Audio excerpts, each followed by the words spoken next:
Apakah kita kemudian tidak bisa melakukan kritik terhadap penguasa? Apakah setiap kritikan kita terhadap pemerintah itu kemudian diancam dengan hukuman pidana? Atau sebagai contoh misalkan seperti podcast saya ini saya mengkritik beberapa substansi yang diatur ke dalam Undang-Undang KUHP. Salah satunya terkait dengan bagaimana penyerangan kehormatan dan martabat presiden. Apakah ini kemudian dianggap sebagai suatu tindakan pidana gitu? Kemudian tiba-tiba kemudian saya dikenakan pidana. Oleh karena itu banyak pihak yang berpandangan bahwa rumusan terkait penyerangan kehormatan ini yang dalam KUHP yang lama disebut dengan penghinaan, ini merupakan satu produk usang di sebuah negara yang mengaku diri sebagai negara demokrasi. Di sini perbedaannya di KUHP yang lama dengan yang baru. Artinya, kalau kita membaca ya rumusan pasal 473 ayat 2 ini, poin A, seorang suami yang memaksa istrinya untuk melakukan hubungan seksual itu dapat dikenakan tindakan pidana pemerkosaan. Apakah kemudian perluasan ini menjadi sesuatu hal yang lebih baik, atau justru negara mencampuri urusan pribadi warga negaranya terlalu jauh? Ini agak meresahkan ya, dan mengherankan sih lebih tepatnya. Ini menjadi satu pertanyaan terbesar, ya ini sudah disahkan kan begitu. Tetapi memang masih ada satu saluran konstitusional yang bisa kita ajukan, yaitu melalui judicial review undang-undang ini ke dalam Mahkamah Konstitusi. Apakah pilihannya akan kita ambil, atau kemudian kita akan menerima begitu saja rumusan yang mengancam kebebasan demokrasi ini?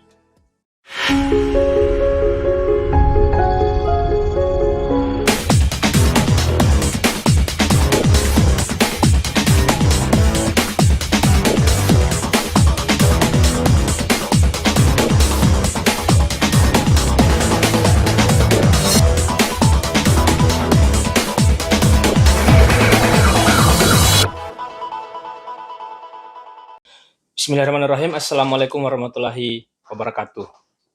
Selamat malam. Kembali lagi dalam program AHA Podcast dalam konten AHA Bicara Bincang Narasi. Teman-teman semua, salah satu rancangan undang-undang yang mendapatkan atensi sangat besar dari publik itu adalah rancangan undang-undang peraturan hukum pidana, atau kita singkat saja ya menjadi RUU KUHP. Undang-undang KUHP, atau kita singkat saja menjadi KUHP, itu diatur dalam Undang-Undang Nomor 1 Tahun 1946. Artinya, rancangan undang-undang ini telah melewati 7 masa kepresidenan. 1946 berarti setahun setelah Indonesia merdeka. Sehingga banyak kalangan yang berpandangan bahwa Undang-Undang KUHP kita sebelum disahkan menjadi Undang-Undang KUHP baru pada tanggal 6 Desember tahun 2022, hari Selasa, itu dikenal sebagai Undang-Undang Warisan Kolonial. Mengapa kemudian revisi terhadap undang-undang ini menjadi begitu sensitif dan kontroversial?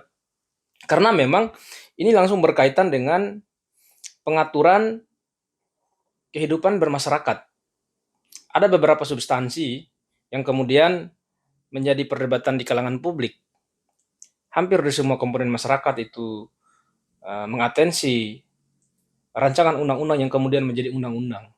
Setelah disahkan pada tanggal 6 Desember tahun 2022, saya telah mempelajari, telah mengkompilasi beberapa isu-isu krusial yang kemudian menjadi isu-isu yang menjadi perdebatan publik.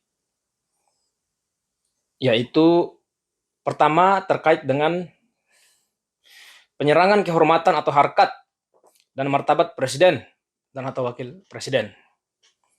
Dalam KUHP lama, kita sebut saja begitu ya untuk undang-undang tahun 1946 nomor 1, itu diatur di dalam ketentuan pasal 207. Sementara dalam KUHP yang baru itu diatur di ketentuan pasal 218. Di pasal 207 itu dikatakan bahwa barang siapa yang dengan sengaja di muka umum dengan lisan atau tulisan menghina suatu penguasa atau badan umum yang ada di Indonesia diancam dengan pidana penjara paling lama 1 tahun 6 bulan.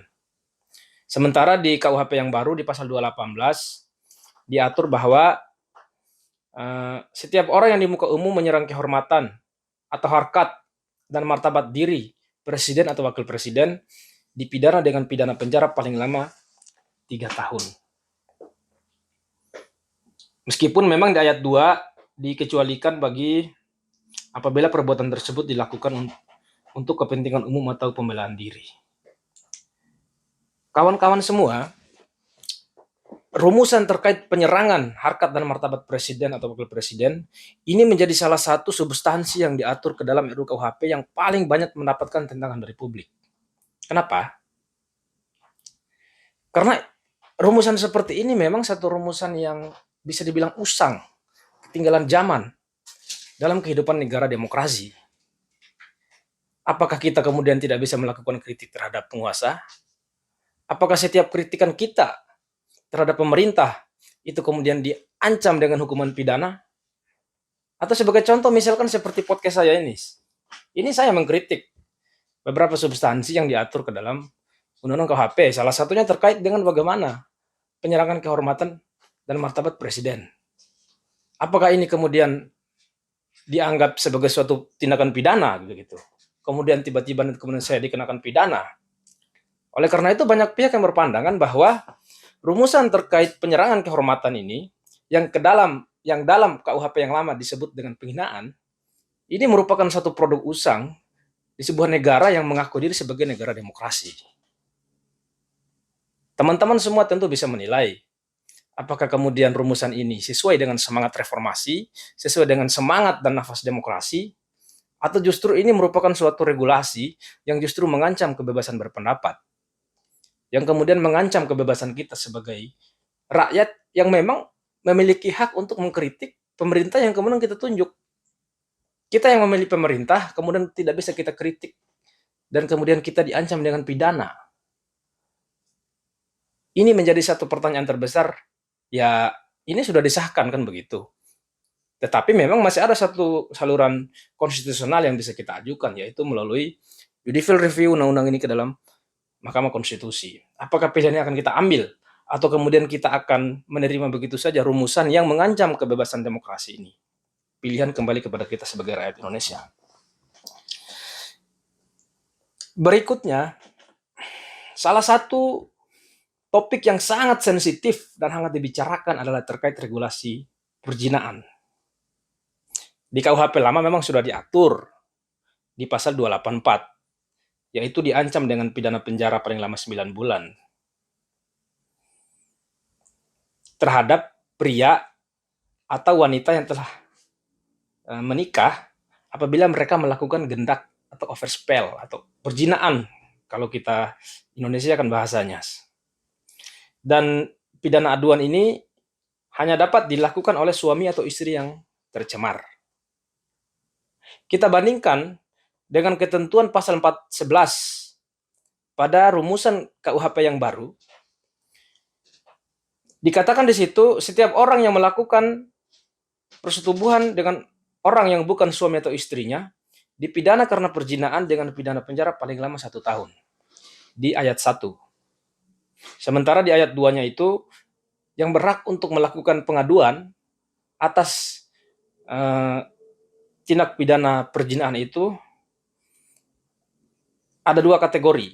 Yang pertama adalah suami atau istri bagi yang terikat perkawinan. Yang kedua orang tua atau anak bagi yang tidak terikat perkawinan.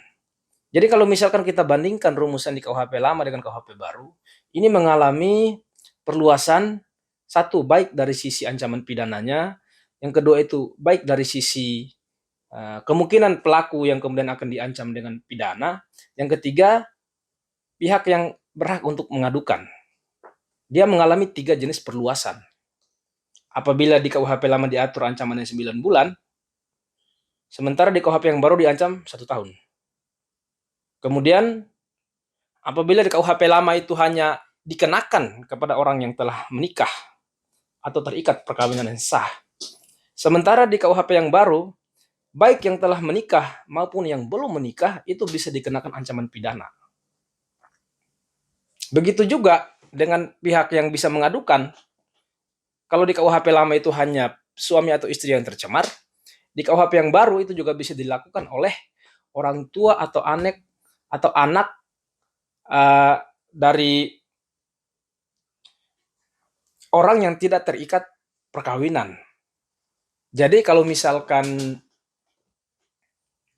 orang belum berkeluarga, kemudian mereka melakukan perzinahan, yang bisa mengadukan itu adalah orang tua dari salah satu pihak yang melakukan perzinahan itu maupun anak dari yang melakukan perzinahan itu bisa mengadukan kepada kepolisian atau aparat penegak hukum bahwa itu merupakan suatu tindak pidana perzinahan. Apakah kemudian perluasan ini menjadi sesuatu hal yang lebih baik, atau justru negara mencampuri urusan pribadi warga negaranya terlalu jauh? Ini kembali lagi kepada kita sebagai warga negara. Sementara memang di sisi lain kita mengenal istilahnya yang kita katakan sebagai konsen. Apabila dua laki-laki dan perempuan dewasa melakukan suatu hubungan seksual yang dilandasi oleh kesukarelaan atau tanpa adanya unsur paksaan, maka tidak dapat dipidana. Sementara kalau kita membaca rumusan di pasal 411 itu,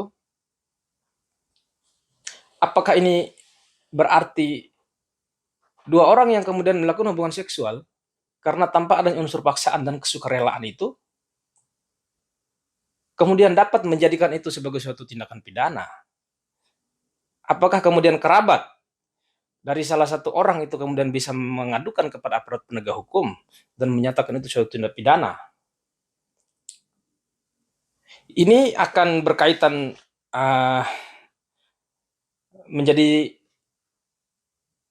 begitu luas kalau misalnya tidak ada satu patokan atau indikator yang terukur begitu, sehingga suatu hubungan yang dilandasi oleh tanpa adanya unsur keterpaksaan kemudian menjadi suatu tindakan pidana.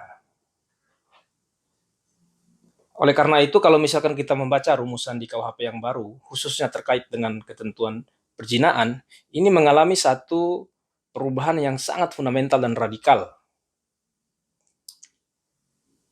Ya, saya sendiri bukan dalam posisi tidak setuju sebenarnya. Karena memang kalau kita berbicara dari sisi bagaimana kemudian kebebasan sebagai manusia, tentu hal-hal yang bersifat privat, pribadi, itu adalah salah satu kebebasan mendasar kita sebagai manusia. Sementara di sisi lain, dalam alam kehidupan bangsa Indonesia yang dilandasi oleh nilai-nilai kesusilaan, ada memang beberapa perbuatan-perbuatan yang dianggap melanggar norma kesusilaan dan norma agama begitu. Memang kalau saya perhatikan di ketentuan KUHP yang baru, sepertinya memang rumusan bahwa suatu tindakan yang dilakukan oleh orang yang belum menikah kemudian dapat dianggap sebagai suatu tindakan pidana itu suatu rumusan yang berbeda dengan semangat KUHP yang lama begitu. Di ketentuan berikutnya, topik atau substansi KUHP baru yang juga mendapatkan satu atensi adalah ketentuan mengenai kohabitasi atau hidup bersama bagi suami istri tanpa ikatan perkawinan. Di KUHP yang lama, ketentuan mengenai kohabitasi ini tidak pernah diatur. Kohabitasi ini kalau kita Indonesiakan sederhananya mungkin seperti kumpul kebo gitu. Tidak pernah ada aturan mengenai kumpul kebo di KUHP yang lama. Namun di KUHP yang baru itu diatur dengan cukup detail ya. Diatur di pasal 412. Ayat 1 itu dikatakan setiap orang yang melakukan hidup bersama sebagai suami istri di luar perkawinan dipidana dengan pidana penjara paling lama 6 bulan. Sementara di ayat 2-nya itu pengaduan dapat dilakukan oleh Satu, suami atau istri bagi orang yang terikat perkawinan. Yang kedua itu orang tua atau anak bagi yang tidak terikat perkawinan. Substansi ini menjadi begitu berubah karena memang sebelumnya orang yang melakukan kohabitasi itu tidak diancam dengan hukuman pidana dan tidak ada regulasi terkait itu di KUHP. Di KUHP yang baru ini diatur dengan begitu detail ya. Artinya kalau misalkan ada orang yang melakukan hidup bersama, kumpul kebo, kemudian tidak ada ikatan perkawinan yang sah, maka kerabat atau yang bersangkutan itu bisa melakukan pengaduan kepada aparat penegak hukum untuk menyatakan, hey, itu tindakan pidana. Dan itu bisa dipidana. Kembali lagi, apakah kemudian negara harus mencampuri urusan warga negaranya menjadi begitu jauh? Apakah kemudian negara itu harus mengurus kehidupan ranjang rakyatnya? Apakah ini satu tendensi yang lebih baik? Atau justru ini menjadi super state? Artinya negara mengendalikan seluruh seni-seni kehidupan rakyat. Apakah ini satu hal yang seharusnya dilakukan? Atau justru menjadi ancaman bagi kebebasan manusia ke depan?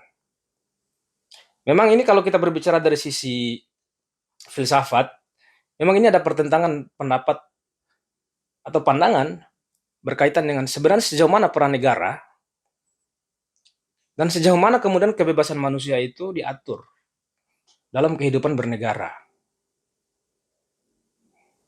Dalam pandangan liberal klasik, ya manusia itu memiliki kebebasan atau liberalisme untuk kemudian melakukan tindakan-tindakan sepanjang tidak merugikan orang lain. Hal-hal yang bersifat umum dan pokok diatur oleh negara. Sementara dalam alam berpikir yang lebih sosialistik misalnya, atau komunistik seperti itu, semua seni-seni kehidupan kita sebagai warga negara diatur oleh negara. Saya tidak bisa menyimpulkan apa ya gayut falsafah kehidupan bernegara kita dalam kaitannya dengan pengaturan hidup warga negaranya itu akan cenderung ke arah mana.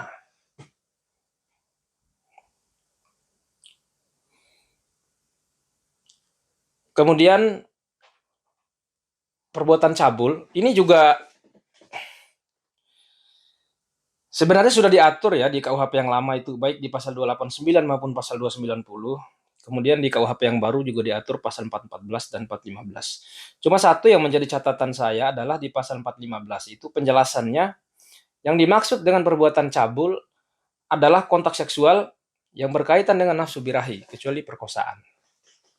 Sementara salah satu rujukan mengenai definisi perbuatan cabul itu dalam buku R. Susilo, Kitab Undang-Undang Hukum Pidana, serta komentar-komentarnya lengkap pasal demi pasal, dikatakan bahwa perbuatan cabul adalah perbuatan yang melanggar rasa kesusilaan atau perbuatan lain yang keji, dan semuanya dalam lingkungan nafsu birahi kelamin. Saya masih tidak begitu mengerti yang dimaksud dengan kontak seksual itu seperti apa. Apakah ini kemudian terjadi persetubuhan, artinya terjadi kontak genital, terjadi penetrasi, atau justru ini hanya kontak yang sebenarnya tidak harus bersentuhan, tetapi tindakan-tindakan yang dianggap itu dalam tanda kutip ya dikatakan cabul begitu.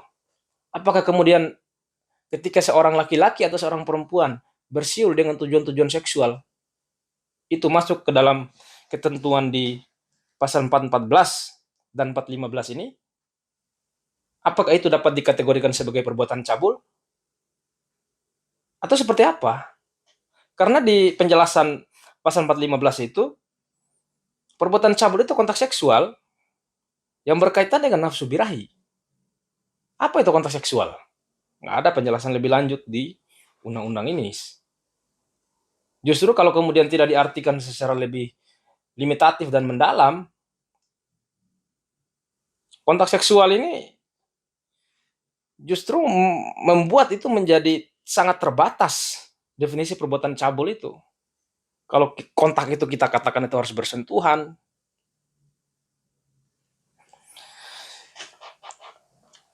Ketentuan berikutnya itu terkait minuman dan bahan yang memabukkan. Di KUHP lama diatur di pasal 300, sementara di yang baru di pasal 424. Sebenarnya tidak ada rumusan yang terlalu berubah ya. Di pasal 300 itu, misal ya, ayat 1, diancam dengan pidana penjara paling lama 1 tahun, atau denda paling banyak Rp4.500. Barang siapa yang dengan sengaja menjual atau memberikan minuman yang memabukkan kepada seseorang yang telah kelihatan mabuk. Seseorang yang telah kelihatan mabuk. Ini kita highlight. Sementara di pasal 424 itu, setiap orang yang menjual atau memberi minuman atau bahan yang memabukkan kepada orang yang sedang dalam keadaan mabuk. Yang lama itu di KUHP lama itu kelihatan mabuk, sementara di KUHP baru itu orang yang sedang dalam keadaan mabuk. Nah, yang jadi catatan saya itu, mengapa ketentuan ini masih harus diatur di KUHP? Jadi, misal nih ada orang lagi minum begitu, minuman beralkohol yang memabukkan lah. Kemudian dia memberikan itu kepada yang masih sadar, berarti tidak bisa dikenakan pasal 424 ini begitu. Kemudian sudah diberikan 2 gelas gitu, kemudian dia mabuk, dia berikan gelas ketiga, baru bisa dikenakan pasal 424. Apakah seperti itu maknanya? Atau misalkan orang itu hanya memberikan minuman, sampai pada dia mabuk, udah nggak bisa diberikan lagi. Karena tidak akan dikenai tindakan pidana. Saya masih belum mengerti nih, ketentuan pasal 24 ini kenapa masih harus diatur dalam suatu regulasi begitu. Minuman dan bahan yang memabukkan. Atau kenapa orang itu harus misalkan ketika dia sedang mabuk saja, dikasih lagi, baru kemudian diancam pidana. Kenapa nggak dari awal saja? Artinya kan di sini kalau kita menafsirkan ketentuan pasal 24 ini, orang memberikan minuman yang memabukkan atau bahan yang memabukkan kepada orang yang belum mabuk, tidak diancam pidana. Setelah dia mabuk, dikasih lagi, baru diancam pidana. Ini agak meresahkan ya, dan mengherankan sih lebih tepatnya. Berikutnya terkait perkosaan, ini juga mengalami satu perubahan yang cukup fundamental ya. Di pasal 285 KUHP lama itu diatur, barang siapa dengan kekerasan atau ancaman kekerasan memaksa seorang wanita bersetubuh dengan dia di luar perkawinan diancam karena melakukan perkosaan dengan pidana penjara paling lama 12 tahun. Sementara di pasal 473 KUHP yang baru itu, setiap orang yang dengan kekerasan atau ancaman kekerasan memaksa seseorang bersetubuh dengannya dipidana karena perkosaan dengan pidana penjara paling lama 12 tahun. Sama, tetapi ada perbedaannya di ayat 2. Termasuk tindak pidana perkosaan dan dipidana sebagaimana dimaksud pada ayat 1 meliputi perbuatan persetubuhan dengan seseorang dengan persetujuannya, karena orang tersebut percaya bahwa orang itu merupakan suami atau istrinya yang sah. Di sini perbedaannya di KUHP yang lama dengan yang baru. Artinya, kalau kita membaca ya, rumusan pasal 473 ayat 2 ini, poin A, seorang suami yang memaksa istrinya untuk melakukan hubungan seksual, itu dapat dikenakan tindakan pidana pemerkosaan. Nggak diatur di KUHP yang lama, yang baru diatur. Apakah ini satu regulasi yang menjadi lebih baik? Sementara kita memahami salah satu landasan dari pembentukan undang-undang peraturan hukum pidana atau KUHP yang baru ini adalah living law yang hidup di tengah-tengah masyarakat. Apakah seorang suami yang memaksa istrinya untuk melakukan hubungan suami istri itu kemudian bisa dikenakan pidana? Apakah harus seperti itu?